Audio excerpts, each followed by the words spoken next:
Surprise. पापा, मेरी जान, मेरी जान, मेरी जान। मुझे जुमाना की फिक्र हो रही थी। क्या तुमने उसे देखा है? जुमाना घर पे है। क्या? बत्तूई, मैंने तुम्हें बहुत याद किया। मैंने भी आपा।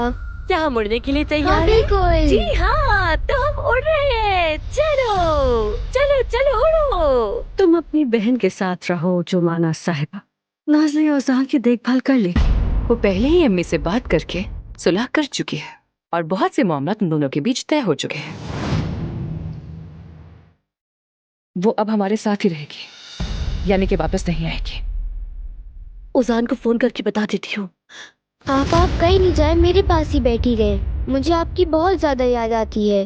मोहब्बत करते हो तब जाकर बात करो। अगर ये पौधा मुरझा गया है तो मैं तुम्हारे लिए पौधों की पूरी टोकरी लेके आया हूँ।